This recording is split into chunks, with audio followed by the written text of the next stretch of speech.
Welcome to Revitalize and Replant with Mark Clifton, where we equip pastors to take their churches from declining to thriving by pointing them to a new future and a new hope. Join us weekly for encouragement and practical advice in your pastoring journey. I've been hoping that we could get to this right away.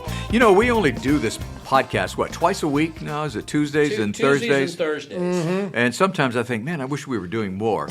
I always want to do more. But well, we did think about doing a 24-hour. Remember, that was your vision. I was to have our own radio station. We're going to have an internet radio station called Replant Radio. Did you not know this, Hurst? No. We would like to do that. This is our dream. Replant Radio. And have 24 hours a day. You could go to Replant Radio and hear a sermon or a podcast or whatever. We'd be on anything. Just 24 hours a day of us. Wouldn't that be great? No. It got shot down by everybody we threw it out to. Shot down real quick. Yeah, real quick. That trial balloon did not last. No. This is Revitalize and Replant with Mark Clifton. We were serious. I want you to know that was his idea. You should have seen the look on Kevin Isell's face when I said we want to do a 24-hour Replant Radio. Just on Replant. There's Mark Hallock over there. Kyle Bierman down there choking. I'm Dan Hurst. And the reason I want to get back into this right away, because the last podcast we started talking about just those little hacks, if you will, about improving your preaching. And this is kind of, we're just kind of bouncing off of well, why don't you talk a little bit about it? Yeah. So there's a great little article that H.B. Charles Jr. wrote. We love H.B. Just called 10 Ways to Develop Your Style of Preaching. And as preachers, we're all growing all the time. And if you have not preached, these are really good insights to be thinking about to help you grow and develop as a preacher. So last time we looked at the first 5. I'll just mention these briefly. Number 1 was how do you grow as a preacher? You grow as a preacher by preaching. And so getting reps, getting experience. Number 2 is the importance of study preaching. Number 3 is focusing on the message, on the word, and preaching the word faithfully, the powers in the word. Number 4 is be yourself, which is huge. And number 5 is expose yourself to great preaching and preachers and the importance of listening to really good preachers and learning from them. And then today we're going to pick it up with number 6, and I'm going to kick it to you, Clifton. HB says this: it's really important that we practice self-critique. He says, not only does this foster humility in a preacher's heart, but it will help him see and hear where he needs to make improvements. And I think you had a great illustration of recently. If you didn't listen to the last podcast for the first 5 or 6, go back and listen to them, because I really think it'll be helpful to you. You know, we live at a time now where we really do have the privilege of not only listening to ourselves, but watching ourselves. Mm-hmm. Back in the late 70s, when I started preaching on a weekly basis at my country church, we did tape record the sermons. And then we had the duplication machine with the cassettes, and we could duplicate 2 at a time. And I was a big-time media preacher, and we would take those duplicated tapes and take them to the shut-ins and such. But I seldom listened to myself. I didn't want to listen to myself. First of all, nobody wanted to listen to me. I mean, my preaching was pretty lame when I was 18 years old, and my voice was pretty high-pitched and pretty squeaky. So I really didn't listen to myself much, and that was bad. And so over the years, I've learned that if I'm really serious about preaching and I really want to communicate this most important message in all of the universe, I need to do the best I possibly can. Mm-hmm. And I've noticed, you know, if in the NFL, if a quarterback throws an interception, it's a pick six. You know what he does? He goes back to the sideline. What's he do? He takes that tablet and he watches it. Yep. He's going to learn immediately what he did wrong. Yeah. You know, he's going to learn from that. So I'm thinking, well, if I did some things wrong this morning, I need to learn from that. So what I have begun to do now is I try every Sunday to watch and to listen to myself. That's not easy to do. Do you watch it and listen, or one of the two? I try to watch it and listen. Okay. Because I want to see if I'm doing anything in my body language and my body movement that is distracting from the message. And it is awkward and uncomfortable. Now, I just look awkward and uncomfortable. That's just my normal state. But I do that. And, you know, I've gotten used to it now. I'm not near as offended by myself as I used to be. Yeah. But here's what I do. I pick out things like that was a very unnecessary movement back and forth. I try to stay behind the pulpit as much as any, because if I'm not, I'll end up, people often say, do you want the headset or and I'll say, I would like to just have a mic on the, because it'll keep you because it keeps me on the, because otherwise I tend to wander all over for no particular reason. And it's like, it's sort of a self-comforting thing. Yeah. You get nervous, you start walking around, moving your hands. Doesn't really add anything to the sermon. Right. You're just nervous. Yeah. And so I see, are my gestures, I think I told you one time, my wife said, you're patting your stomach while you're preaching. I said, Jill, I am not patting my stomach. So she said, that's when I would just listen to my sermons. Yeah. So she said, well, watch your sermon. And she was right. I would every now and then, I just kind of rub my stomach. Like I needed to point that out to people. I need to draw attention to this. But I was sort of a self-soothing kind of thing. Like I'd rub my stomach. And then she said, and I did this, I would put my hand through my hair. I'd rub my hand through my hair. Well, then your hair looks a mess. I know. Yeah. Why am I doing this? Why am I doing this? So stupid things like that. So Sunday I was preaching at Estrama. And so on the way to the airport, I was watching and listening. I had it there in the car, and I was listening mainly, but it was on. And I realized I must have said the word amazing. I counted it. I think it's 7 or 8 times in this sermon. Yeah. For no particular reason. It's an amazing gospel. That was the disciples were amazed at this. That must have been an amazing time to be. It's like that. Use a different word, Clifton. Yeah, totally. You're just you're not thinking through this, and you're using that as a default. And so I've got to quit using that word amazing because it's becoming too prevalent, and I'm leaning into it too much.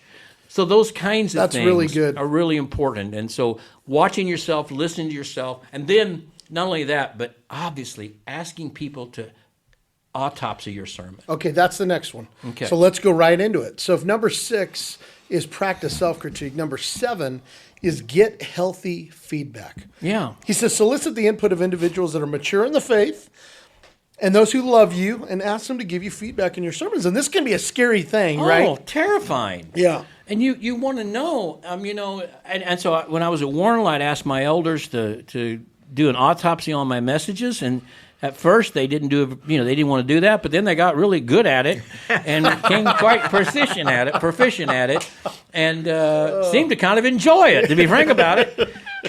But I remember Kumar Venugopal, who was from India, Kumar would say, Mark, when you start with that level of intensity and volume, there is nowhere to go. Start lower. That is so funny. But he was right. Yeah. And others would say, Mark, we can tell that Sunday you felt like you were losing the congregation, so you went into a long story in order to bring them back to you. They said, just trust the text. Trust the text. So that's those good. kinds of things, and like your wife says, don't rub your tummy, and those kind of things. But so even the church I'm preaching at now, I called the staff and I said, I want you to give me feedback. Did I say that online or just here personally? No. Yeah, no. We were talking about it. Oh, okay. Share about this, and then share about the 13-year-old too. Oh, yeah. So I called the staff at this church where I'm serving, and I've never served. I'm just preaching there. I'm not their interim. I'm just showing up and preaching while they don't have a preacher. Their executive pastor, their church staff team is doing the great ministry of the church. So I called them and I said, I really want you to give me feedback on my sermons and what I'm doing. And at first they were like, well, no. I said, really? I mean, I really do want to know this. So he said, okay. He said, that illustration you told Sunday, you've used that a couple of other times here. I said, okay, needed to know that. We'll write that one off the list. Because when you preach like I do 3 or 4 times a week in different places, you kind of forget, did I use that illustration here or not? So that was helpful. Yeah. And then Sunday, I'm leaving Sunday, and there's this grandmother, and she's back there, and she said, I have a 13-year-old grandson. Yeah, and you need to know, he really loves what you're doing. And I said, well, thank you. So this is what he said. He said, you're a pretty good preacher. I can follow you. You're a little long-winded. I'm thinking, a 13-year-old doesn't come up with long-winded. That's what Grandma said. He's heard Grandma say that. That's right. But I did. I went back then and I looked at the time code, right? And they give me 32 minutes to preach. Okay. And I went almost 40. You went almost 40. I'm being long-winded. Yep. And so I posted on Facebook, the hardest thing about preaching is knowing what to leave out. Yes. So when I went back and listened to that sermon again, I could have left out 8 minutes and not lost any of the heart of that sermon. Yeah, that's so true. I just put things in there that weren't necessary, and oh my goodness, I've been preaching for 50 years, but I ended up repeating myself at the end. Right. You feel like you've got to say it one more time. I know. Brothers, you don't need to say it one more time. Land the plane. Land that plane. All right. That's so good. Okay, number 8 is strive for excellence. And he mentioned in 1 Timothy 4:15, work to be a prepared, strong, growing minister. Let your progress be evident to all. Why is it important to strive for excellence? We talked about this in a previous podcast. You and I are very different in our preparation. Yep. I can only tell you who I am, and I'm not telling you to do this, but there's a few of you out there who are just like me. Yep. I can't really prepare for something until I'm on a deadline, until I'm right up against it. You're feeling the My pressure. best preparation is 48 hours before I preach. Would you say, like, if you're preaching Sunday, when do you start really clicking in? Friday or Saturday? Friday or even Saturday. Yeah. So, like, Saturday nights is probably when you are most That's right. focused. I'm all into it. Yeah, I get that. And, I get it. And I am. It's really right there. I can't put it there on Tuesday. Yeah. It just doesn't It's happen. just not happening. It Yeah, ain't yeah, happening. yeah. And if I put it there on Tuesday, I promise you, Saturday I'm going to change it. You're going to change it. Exactly. It ain't going to be there. Yeah. So it's just the way. It doesn't mean I don't think about it or maybe there's something I'll see on Tuesday. I'll go, okay, I got to write that down because I'm going to use that. That happens a lot. Yeah. A whole lot. But I don't put the thing together till Friday. Yeah, and I'm telling you to do this. I'm not telling you to do it. HB, I'm not telling him to do this. But Saturday. Mm-hmm. So I'm flying to Estrama Saturday to preach. So that day you're kind of living in this I know what I'm going to preach. Yep. I got the text. Yep. And I pretty much know the outline. Mm-hmm. But I get to the airport, and I'm supposed to leave at 4, and believe it or not, the plane's not going to leave till 8. That's a 4-hour delay, right? So I open up my little notebook thing, and I rewrite the whole sermon. And it's completely different than what I had prior to that. And this is in the Saturday night, 4 o'clock. Yep. I'm not telling you to do that. I know. I just love hearing it. I'm not telling you to do it. Okay? And I actually texted the executive pastor, and I said, okay, here's a little video clip I would like to use, and here's an image. This is Saturday night. Did your outline change, or did you keep the outline's the same? Because do they put that up on the screen? No, I don't ever let them do that. Okay, they don't do that. I don't ever let anybody put because it could change at the moment. Okay, gotcha. I do not let him do that. Okay. But I can imagine what Micah, he's this bright young guy. I can imagine when I think this 70-year-old dude, 66-year-old dude sending me a video on Saturday night to show on Sunday morning. What's the world? So I sent it to him. He said, no problem, we can get that done. I wake up Sunday morning at the hotel, and I'm just feeling the Lord. I mean, it really is like, don't use that video. I just had this real affirmation. And it was like, I want you to think. And so I went down to the business center there at the hotel, and I looked up some other scripture, and I thought, oh, this is how I'm going to end it. So that was Sunday morning, and the Estrama people probably fire me now, thinking I'm not doing it. So then I get to the church, and I go to the video guy. I go, you know that video? Yeah, we got it outside up. We're not going to use it. We're not using it. So I'm not telling you to do that. Yeah. That's kind of walking on the edge, okay? But that's just who I am, and that's just I can't help it. Well, and I would say this. But talk to me about how you're so different. Well, yeah, I mean, I'm very different. Go for it. I mean, in terms of because again, the point here is striving for excellence, and what I know is with you is you are always going to preach an excellent sermon. You are. I mean, that's the thing. We joke about your prep and stuff, but dude, one, you're really gifted. Here's another thing we always have to acknowledge: you are a gifted preacher. Not everybody can pull off what you're able to pull off. But what I know about you is, man, you're never going to step in that pulpit and not give it 120%. Here's where this is what motivates me. Yeah. It's not, have I crafted this sermon the right way? Mm-hmm. It's, how are people going to hear this? Even Sunday morning when I'm sitting there getting ready to preach, I'm not thinking, okay, have I got all these points in the right way? Yeah. I'm looking at people and going, how are they going to hear this?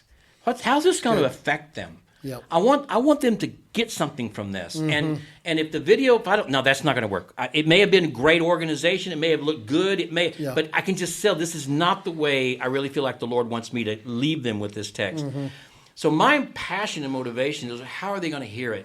I want them to walk away going, that changed. That I really want them. So I don't know. I just sit there and I get motivated for that on Friday and Saturday and even on Sunday morning. Yep.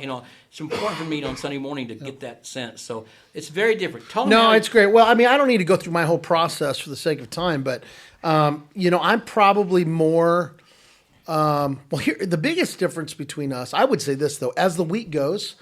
Like Monday, Tuesday, even Wednesday, I can't sit down. I hear these guys go, man, I got my sermon done by Wednesday. Yeah. No way. Yeah. I need the heat turned up. Yeah.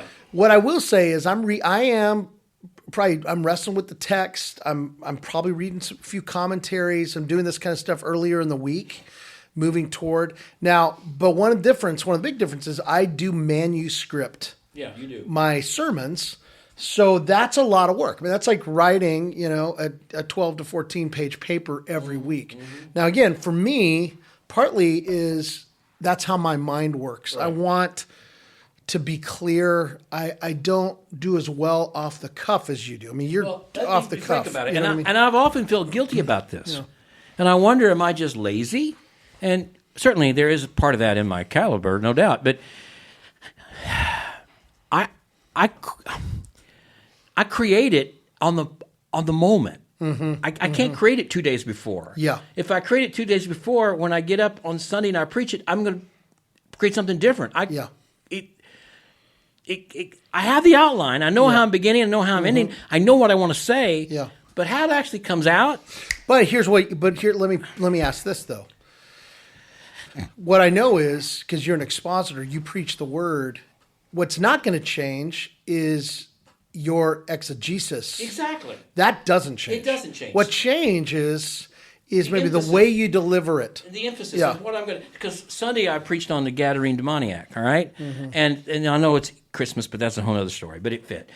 Maybe. But anyway, and so, I know what that text is. I know each verse. I know where we're going to go with it. I just don't particularly know until that moment, am I going to really dive into this part of it? Mm-hmm. Am I going to dive into that part of it? Right. I don't know till I get there. That's unique, man. And I get the feeling of that this is where we need to land this right here.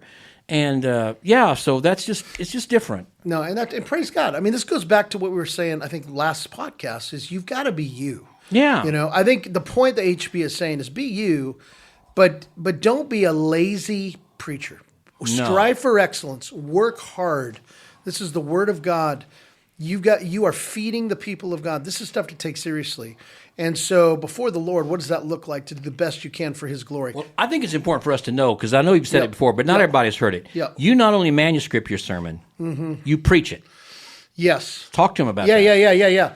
So, and that's where I would say, I don't know, I never know how to describe kind of how I do it either. I feel like it's kind of weird.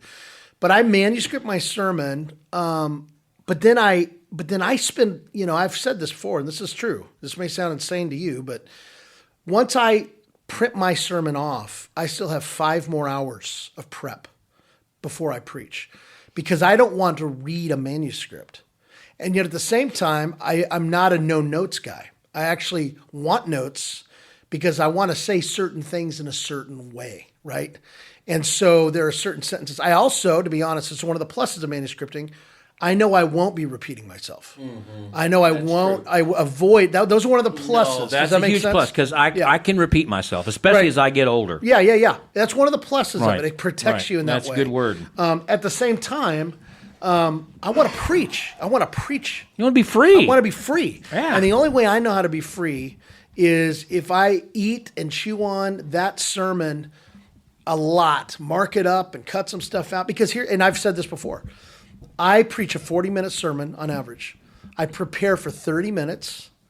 I allow for 10 minutes of rant time. Okay. I never know when that's going to come. So in a sense, it's my version of what you're talking about. Right. And it depends on what the Spirit's doing. It depends on the people who are there. There's some similarities there. Yeah. So I try to build it in. Yeah. Okay. At the same time, it's not 40 minutes of that. It's 10 minutes of that. Okay. Within the framework of what I've got. So yeah, man, but like Saturday nights, man, I'm running through it. I mean, I practice it at least, 3 to 4 times every week. And part of that is I want to just hear, what does it sound like? Some will say, well, man, that doesn't seem, it doesn't seem like you're being led by the Spirit. And I would say, no, I believe I am. I think the Spirit is as much part of preparation as delivery. What I know is once I get up there And I just pray, Lord Jesus, Yeah. help me to preach this as though it's my last sermon every single time. Yeah. I'm prepped. I've thought through this. I know where I'm going. It allows me actually to sometimes be more present with the people because I'm not worried about my content. Do you see what I'm saying? Oh, sure. And so that helps me. Sure. But anyway, but they're two different ways. But I would say at the same time, we're being who we are. We take it really seriously.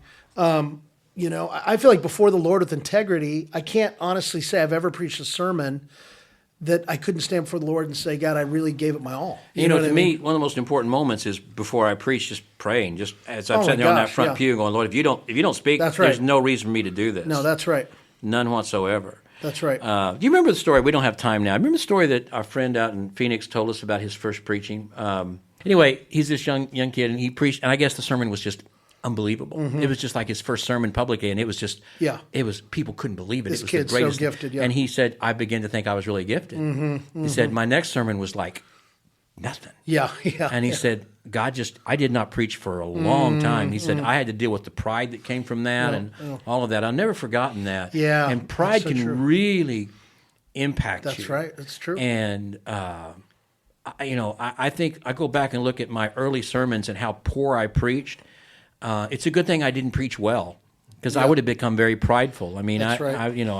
I had to learn to preach. Yeah. And so some of you who say, man, I'm not doing well yet, well, because maybe you couldn't handle that if you were really great. I mean, Noe said, God just taught me that if you're going to be prideful about it, I'm going to take this gift away from you. That's right. It's exactly what Noe said. That's exactly right. And you're going to get it back when you become humble again. Well, I think about in Exodus 4, real quick, Moses pleading with the Lord. Remember this?